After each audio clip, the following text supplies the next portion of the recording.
네, 안녕하세요. 오늘도 코인 관련 이슈들 전해드릴 이채은입니다. 코인 시장에도 또 여러 가지 이슈들이 지금 앞당겨져 있습니다. 어떤 이슈들이 있는지 좀 살펴볼 텐데요. 총 5가지의 이슈들 정리해드리면서 시황도 체크해보고 또 어떠한 이야기들이 오갔는지 함께 보도록 하겠습니다. 먼저 시황부터 살짝 보시면서 우리 코인 시장의 흐름 함께 살펴보겠습니다. 현재 비트코인 2% 넘게 올라주고 있고요. 이더리움은 더 큰 상승세 보여주고 있습니다. 하지만 리플과 바이낸스 같은 경우에는 더 크게 올라주고 있어서 이런 흐름들 체크해 가면서 보시면 더욱 좋겠습니다. 비트코인 시황 먼저 함께 짚어보도록 하겠습니다. 1억 4,811만 원 부근에서 거래를 이어가고 있고요. 0.49%의 상승률 함께 확인하실 수가 있겠습니다. 또 이더리움은 406만 2천 원대에서 거래 이어가고 있고요. 리플도 함께 보시면 3,696원 정도의 거래 이어갑니다. 비트코인 도미넌스도 함께 보셔야겠는데요. 그간 비트코인이 크게 오르다가 약간의 또 조정세를 맞는 국면이었습니다. 도미넌스 차트를 통해서도 확인하실 수가 있듯이 유입량 계속 늘어가다가 살짝 꺾인 모습을 차트상으로 확인하실 수가 있겠습니다. 이 비트코인 외에 다른 코인들의 도미넌스는 어떨지 함께 보시면요. 그와 반대로 움직이는 모습이 되겠습니다. 계속해서 하향 움직임을 보이다가 약간의 반등세 포착이 되고 있습니다. ETF 쪽으로의 흐름은 또 어떠할까요? 현재 비트코인 같은 경우 조금 빠지는 모습이 나타나고 있습니다. 계속해서 오르다가 또 빠지다가 반복을 하고 있기 때문에 ETF에 대한 흐름 계속해서 체크해 가면서 가져갈 필요가 있어 보입니다. 이더리움 같은 경우에도 소폭 빠졌습니다. 최근에 계속해서 상승 흐름을 보이다가 오늘 같은 경우에는 이렇게 빠졌다는 점 함께 짚어주시는 것이 좋겠습니다. 이번 주에 비트코인의 운명을 가를 5대 이벤트가 남아 있습니다. 어떤 이야기들이 있는지 반드시 체크해 봐야겠는데요.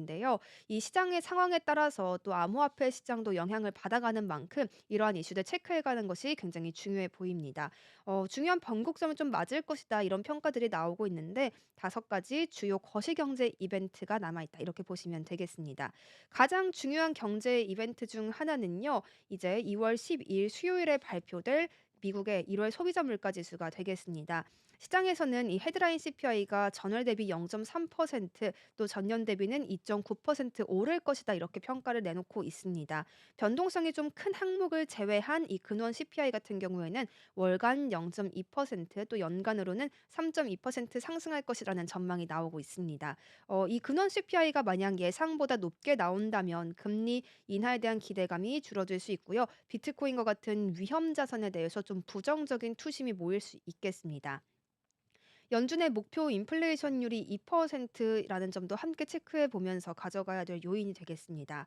위험 자산 선호 심리가 좀 강화되는 요인으로 본다면 예상보다 이 CPI가 낮게 나올 경우가 되겠고요. 예상보다 낮게 나온다면 연준의 금리 인하 기대감이 높아진다는 것이 이 투심을 자극할 수가 있겠다라고 이해해 주시면 되겠습니다. PPI 같은 경우에는 생산 단계에서의 이 물가 변동을 측정하는 지표가 되는데요. 목요일이죠. 2월 13일에 미국 동부 표준시 기준으로 오전 8시 30분에 발표가 될 예정이라는 점까지 함께 챙겨가시면 좋겠습니다. 이 헤드라인 PPI는 월간 0.2%, 또 연간으로는 1.8%의 상승이 예상되고 있습니다. 변동성이 큰 항목을 제외한 근원 PPI는 월간 0.1%, 연간으로는 2.1%의 상승이 점쳐지고 있는데요. 이 PPI가 예상보다 높게 나온다면 미래 소비자 물가 상승 가능성을 시사한다라는 메시지가 담겨 있는 것입니다. 연준이 이 긴축적인 재정을 유지할 가능성이 좀 커지는 것이죠. 이렇게 비트코인과 같은 위험 자산에 부정적인 영향을 줄 수 있는 지표들 발표가 지금 예정되어 있다는 점이 중요해 보이고요.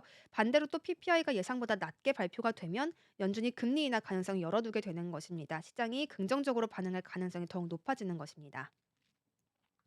이에 더해서 제롬 파월 연준 의장의 증언도 예정이 되어 있습니다. 화요일과 수요일에 예정이 되어 있어서 2월 11일, 12일에 이 제롬 파월 의장의 입을 주목해 볼 필요가 있어 보이는데요.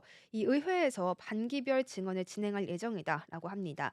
이번 증언에서 파월이 연준의 금리 정책 방향과 또 인플레이션 목표에 대해서 어떤 이야기들을 내놓을지, 어떤 언급들이 있을지 좀 주목이 되고 있습니다. 시장에서는 금리 인하 가능성에 대한 힌트가 나올지 그 부분에 가장 가장 유심히 바라보고 있거든요. 이 부분 체크해 봐야겠고요. 파월이 긴축 기조를 유지하겠다라는 만약 강한 입장을 보이게 된다면 비트코인 조정받을 가능성이 굉장히 높아지게 됩니다. 하지만 반대로 금리 인하 가능성을 좀 시사하거나 경제 지표가 연준의 이러한 목표치에 부합한다라고 평가를 한다면 비트코인이 상승세를 나타낼 수 있기 때문에 반드시 어떤 이야기들이 언급될지 봐야겠습니다. 또 트럼프의 무역 관세 정책도 함께 이야기가 나오고 있습니다. 이 부분은 또 2월 10일 월요일에 발표가 되는 부분이었는데요. 이 상호 관세 정책에 대한 정책을 발표할 것이다라고 이야기가 계속 흘러나왔었죠.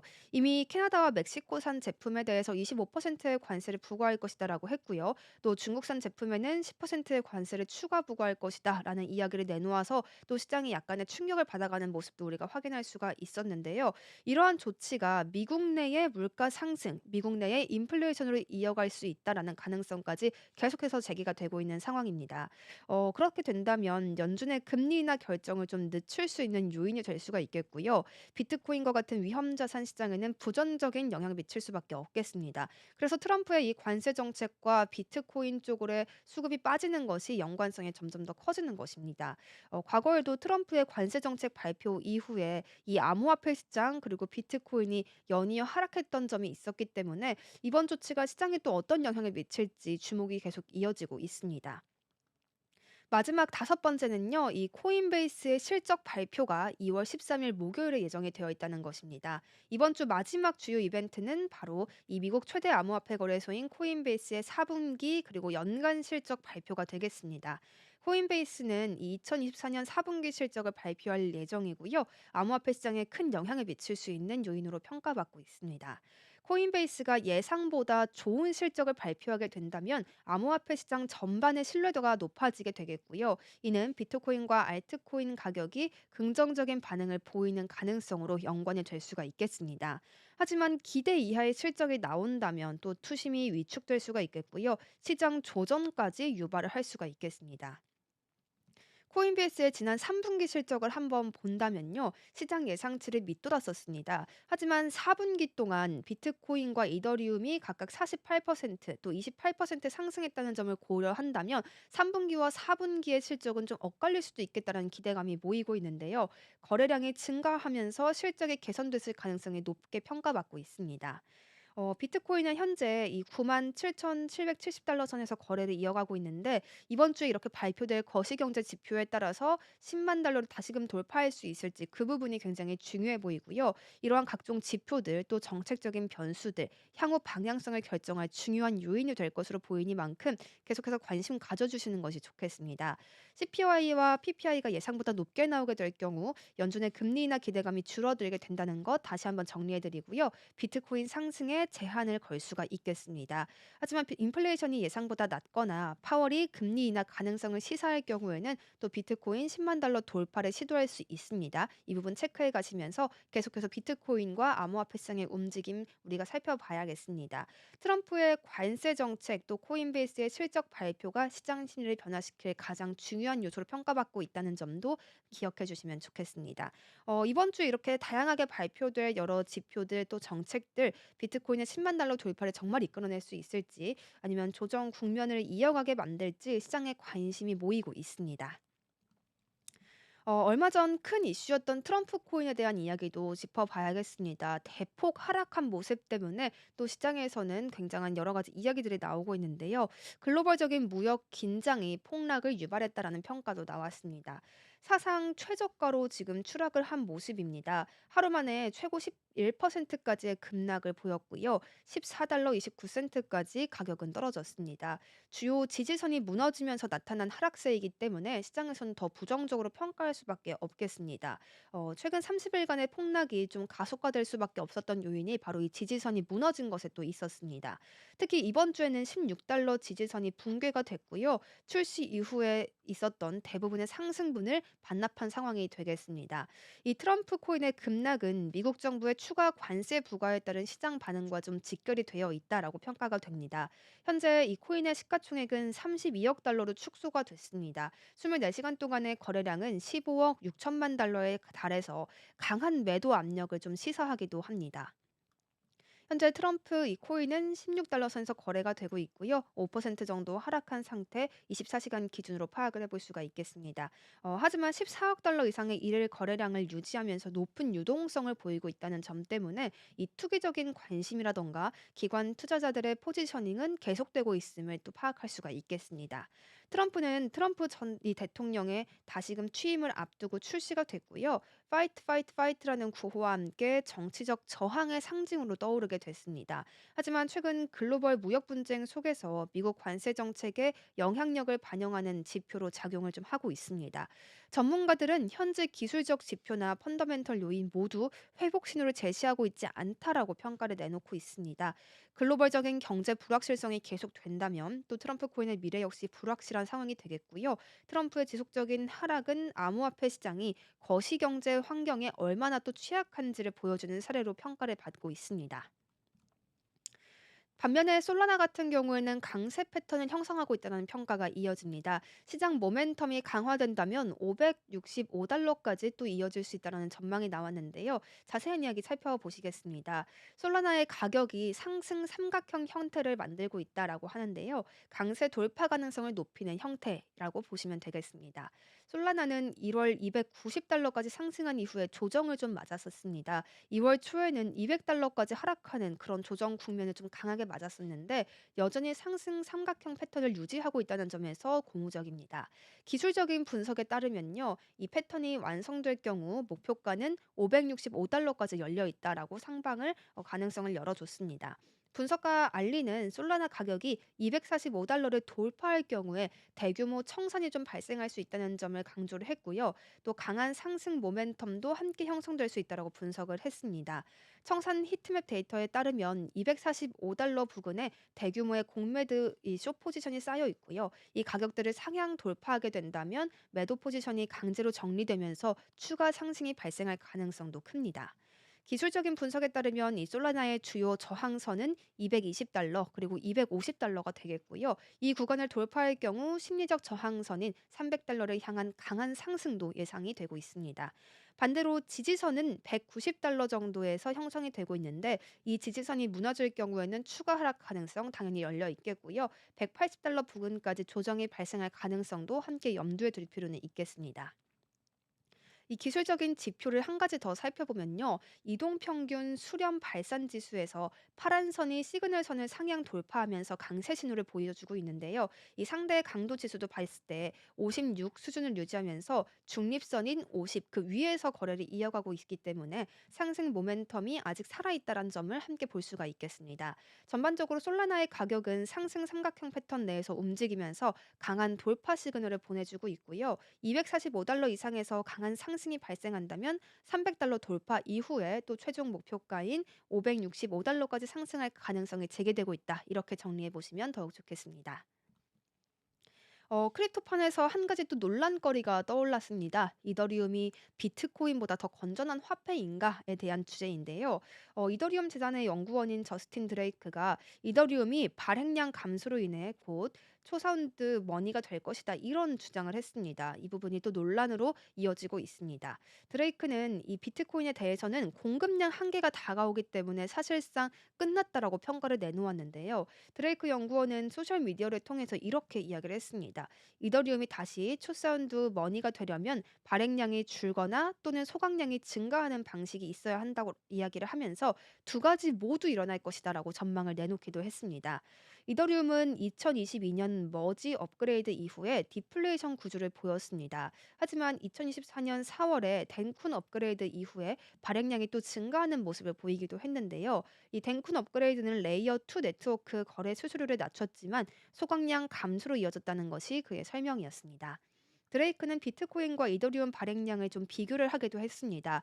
덴쿤 업그레이드 이후 비트코인이 65만 7천 비트코인이 추가로 공급된 반면에 이더리움은 46만 9천 이더 증가했다라고 전했는데요. 이 비트코인이 연간 공급 증가율이 0.83%에 비해서 이더리움보다 66% 빠르게 증가하고 있다. 이런 주장을 펼치기도 했습니다. 그는 특히 비트코인이 공급량 2,100만 개이기 때문에 장기적으로 보안 문제를 초래할 수 있다는 점까지 꼬 꼬집기도 했는데요.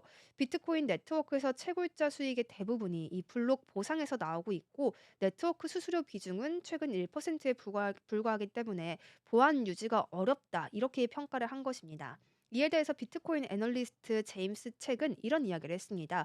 비트코인 지속 가능성에 대한 비판은 에너지 발전, 채굴 효율성, 그리고 경제적 인센티브 등을 간과하고 있다라고 이야기를 하면서요. 비트코인은 장기적으로 높은 수수료 구조가 불가피하고 또 이는 금보다 더 높은 보관 비용과 유사하다라고 받아쳤습니다. 또 ASIC 채굴 장비 비용 그리고 에너지 자원 활용도 역시 채굴 비용을 낮추는 중요한 요소라고 반박을 하기도 했습니다. 이더리움과 비트코인이 서로 자기네가 더 안전하다 또 건전하다 이런 이야기를 하고 있는데 어떠한 이야기들이 더 정확할지는 시장의 흐름에 또 평가를 맡겨봐야겠습니다. 비트코인이 9만 달러 선에서 지금 거래를 이어가고 있는 상황인데요. 9만 달러까지 무너지면 심각한 모멘텀 타격이 있을 수 있다라고 트레이더가 경고를 했다라는 소식도 전해졌습니다. 어떤 이야기인가 했더니요. 체드가 최근 유튜브 전략 세션에서 비트코인이 현재 10만 7천 달러 저항선 그리고 9만 달러 지지선 사이에서 박스권을 형성하고 있기 때문에 이 9만 달러를 지키는 것이 매우 중요하다. 그래야만 강세 추세를 유지할 수 있다라고 강조를 했다라는 소식이 전해졌습니다. 최근은 비트코인이 9만 달러를 잃을 경우에 앞으로 7만 8천 달러까지도 또 지지를 받지 못할 가능성이 크다라고 분석을 했고요. 9만 달러를 잃으면 7만 4천 달러까지 하락하는 것이 매우 높은 확률이며 심지어 7만 2천 달러까지 열릴 수 있다라고 평가를 내놓았습니다. 7만 8천 달러나 8만 5천 달러에서 반등할 가능성이 매우 낮다라는 전망 때문에 이렇게 추가적인 하방까지 열어두게 된 것인데요. 9만 달러 지지선이 여러 차례 테스트된 강력한 지점이고 또 만약 이 레벨이 붕괴된다면 비트코인은 강세 모멘텀을 크게 상실할 것이다라고 이었습니다. 이렇게 경고를 내놓은 과정에서 트레이더들은 이런 이야기를 했습니다. 비트코인이 9만 달러를 유지할 경우 다시 10만 달러 돌파를 시도할 가능성이 높지만 만약에 9만 달러가 무너지게 된다면 이 매도 압력이 급격히 증가할 것이고 추가적인 하락도 불가피할 것이다. 이렇게 평가를 함께 내놓기도 했습니다. 체드는 9만 달러를 잃을 경우 7만 2천에서 7만 4천 달러까지 빠르게 하락할 가능성이 있다라고 경고를 내놓았고요. 이 구간에서는 별다른 반등 지점이 존재하지 않는다는 것이 가장 큰 위험 신호다라고 강조하기도 했습니다. 이더리움이 비트코인을 추월한 분야가 있었습니다. 바로 디지털 자산 펀드에 대한 순유입액 부분인데요. 어떤 내용인가 좀 더 봤더니 디지털 자산 펀드가 지난주 5주 연속 플러스 자금 흐름을 유지했다라는 부분이었습니다. 이더리움의 대규모 저가 매수세가 좀 몰린 것으로 확인이 됐습니다. 최근에 이더리움의 조정세가 굉장히 무서웠습니다. 이격을 빠르게 좁히는 모습을 봤었는데 이 부분에 대해서 저가 매수세가 좀 많이 몰린 것으로 보입니다. 이 코인시어스가 내놓은 주간 보고서를 한번 살펴보면요. 2월 7일 기준으로 했을 때 이전 한 주 동안 전 세계 암호화폐 펀드에 총 12억 6천만 달러가 유입이 됐다고 합니다. 올해 순 누적 유입액은 이 73억 달러를 넘어선 상황이 되겠습니다. 자산별로 봤을 때 비트코인에 4억 7백만 달러가 유입이 됐고요. 현재 비트코인 전체 시가총액에서 전 세계 비트코인 상장지수 상품이 차지하는 비중은 7.1% 정도로 집계가 되고 있습니다. 이더리움은 지난주에 이 7억 9,300만 달러의 순유입을 기록을 했고요. 또 이더리움의 주간 순유입액이 비트코인을 추월한 부분이 가장 중요한 부분이 되겠습니다. 올해 들어 이번이 처음이라고 합니다. 이렇게 추월한 부분은 좀 주목할 만한 부분이 정말 되겠고요. 지난주에 이더리움이 일시적으로 2,100달러 부근까지 좀 하락을 했죠. 그러면서 대규모 저가 매수세가 유입이 됐다라고 코인체어스가 분석을 내놓기도 했습니다. XRP 같은 상황도 조금 더 살펴보면 2,110만 달러, 솔라나는 1,120만 달러, 수이에는 430만 달러, 카르다노에는 260만 달러가 유입됐다는 점도 참고로 전해드리겠습니다. 마이크로 스트래티지가 또 사명을 변경했고요. 거기에 이어서 비트코인을 추가 매입했다라는 소식이 전해졌습니다. 굉장히 중요한 부분이 또 되겠는데요. 이렇게 로고까지 변경한 모습 확인하실 수가 있겠습니다. 대표적인 암호화폐 투자 기업이죠. 이제는 사명이 좀 바뀌었습니다. 마이크로 스트래티지가 아닌 스트래티지라고 불러주신 것이 더욱 옳게 되겠습니다. 비트코인 7,633개를 추가로 매입했다는 소식 함께 외신에서 들려왔는데요. 이번 매입 규모는 약 7억 4,200만 달러에 달한다고 합니다. 이번에 스트래티지가 매입한 비트코인의 평균 단가는 9만 7,255달러로 집계가 됐습니다. 앞서서 이 회사는 지난 2월 초 실적 발표를 앞두고 12주 연속 매입 행진을 하던 이 비트코인에 대한 매입을 잠시 멈춘 바가 있었습니다. 그리고 지난주 사명을 마이크로 스트래티지에서 스트래티지로 변경을 했고요. 새로운 로고까지 공개를 했습니다. 회사 측은 이러한 변화를 통해서 비트코인 중심 전략을 더욱 강조할 계획이다라고 밝히기까지 했습니다. 이번 추가 매입을 통해서 스트래티지는 총 47만 8,740 비트코인을 보유를 하게 됐습니다. 이는 기업 중에서 최대 규모의 비트코인 보유량이 되겠고요. 이 회사가 지속적으로 비트코인을 축적하면서 기관 투자자들로부터 주목을 받을 수 있는 요인이 더욱더 강해지고 있습니다. 비트코인이 또 2022년 이후로 최대 매도세를 직면했다라는 소식도 함께 들려왔는데요. 앞으로 비트코인이 버틸 수 있을까에 대한 의문이 좀 제기가 된 모습입니다. 암호화폐 전문 매체 코인 텔레그래프에 따르면요. 이 비트코인이 9만 5천 달러 지지선을 유지를 하면서 2022년 이후로 또 최대 매도 압력에도 불구하고 강한 가격 저항력을 보이고 있다는 점을 평가를 했습니다. 이 마켓프로 데이터에 따르면 비트코인은 9만 4,726달러까지 하락한 후에 반등을 했고요. 여전히 10만 달러에 근접한 가격대를 좀 유지를 해주고 있습니다. 비트와이즈 유럽 리서치 총괄 안드레 드라고시에 따르면 또 비트코인 현물 시장에서 2022년 6월 3에로우즈 캐피털 붕괴 이후에 최대 규모의 매도 압력이 발생했다라는 분석을 내놓았습니다. 하지만 그는 또 비트코인이 여전히 10만 달러 가까운 수준을 유지하고 있는 것은 매도자 소진의 신호일 수 있다라고 덧붙이기도 했습니다. 이러한 분석들과 함께 또 들려온 소식에 따르면 3에로우즈 캐피털이 100억 달러 이상의 자산을 운용했던 싱가포르 기반의 헤지 펀드인데요. 2022년 루나 사태 직전 루나 재단 가드와 함께 5억 달러 상당의 비트코인을 거래한 바가 있기도 합니다. 그 이후에 연쇄 청산으로 인해서 블록파이나 보이저, 셀시우스가 같은 이 주요 암호화폐 대출 업체들이 파산하는 결과를 초래하기도 했었다는 점을 함께 짚었는데요. 이 코인 텔레그래프가 글로벌 무역 전쟁 우려로 인해서 투자 심리가 위축되고 있다는 점 함께 꼬집었고요. 또 이로 인해 시장 변동성이 커지고 있다는 분석까지 내놓았습니다. 만약 비트코인이 9만 3천 달러 지지선을 하회할 경우에는 전반적인 시장 레버리지가 증가할 수 있다라고 이야기하면서 또 17억 달러 규모의 롱 포지션이 청산될 가능성이 크다라고 코인글래스의 데이터를 인용해서 보도한 바도 있었습니다. 이러한 다양한 변동성에 대해서 여러 업체들에서 계속 경고의 메시지를 내놓기도 하고 있는데요. 그래도 계속해서 좀 지지를 잘 받고 있다는 점은 긍정적인 부분이기도 합니다. 브라질 쪽에서도 새로운 이야기가 좀 들려왔습니다. 브라질 중앙은행 총재가 스테이블 코인에 대해서 여러 가지 문제들을 좀 지적을 한 모습이었습니다. 스테이블 코인의 급속한 성장이 조세 회피라던가 자금 세탁과의 연관성이 좀 있다라고 밝힌 것인데요. 일부 개인이 국경 간의 결제를 위해서 이 스테이블 코인을 활용한다라고 꼬집으면서 조세와 자금 세탁에 대한 불투명한 환경을 조성하고 있다. 이렇게 지적을 했습니다. 이런 코인 시장에 대해서 좀 부정적인 이야기를 내놓고 있는데 브라질 내의 암호화폐 사용 현황을 분석한 결과 전체 암호화폐 거래의 90% 이상이 스테이블 코인으로 이루어졌다라고 했습니다. 초기에는 사실 스테이블 코인의 인기가 달러 기반 계좌를 쉽게 개설할 수 있는 수단으로 작용했을 것이라는 해석도 함께 나왔습니다. 하지만 이후에 은행 측의 분석이 좀 달라졌는데요. 스테이블 코인이 단순한 투자 수단이 아니라 이제는 국경 간의 결제로 사용되고 있고 일부는 불법적인 목적과 관련이 있을 가능성이 크다라는 판단도 내놓았습니다. 또 대부분의 스테이블 코인 거래가 해외 물품 구매와 연관되어 있다는 점도 짚었고요. 문제는 이러한 거래가 조세 회피나 자금 세탁을 목적으로 사용된다는 점이다. 이렇게 강조하기도 했습니다. 갈리폴로 총재는 개인의 금융 거래에 대한 익명성 추구에 대해서도 좀 부정적인 입장을 보였습니다. 브라질 경제 전문 매체에 따르면 또 개인들이 프라이버시를 원한다고 하지만 대부분 자신이 구매한 것을 신고하지 않고 조세 부담을 회피하는 것이다. 이렇게 평가를 내놓기도 했습니다. 향후 브라질 중앙은행의 스테이블 코인 규제 방향을 좀 가늠할 수 있는 대목이기도 한데요. 어떤 흐름이 이어질지는 계속해서 그 정책들 살펴봐야겠습니다. 오늘 이렇게 해서 코인 관련 뉴스들을 쭉 살펴봤습니다. 이 코인 시장에 정말 다양한 이야기들이 상존하고 있는 만큼 우리가 그 흐름을 조금 더 짚어가면서 신중하게 투자를 해야겠습니다. 오늘도 좀 도움이 될 수 있는 내용들이 있었길 바라겠습니다. 다음 주에도 코인 이슈로 다시 돌아오겠습니다. 고맙습니다.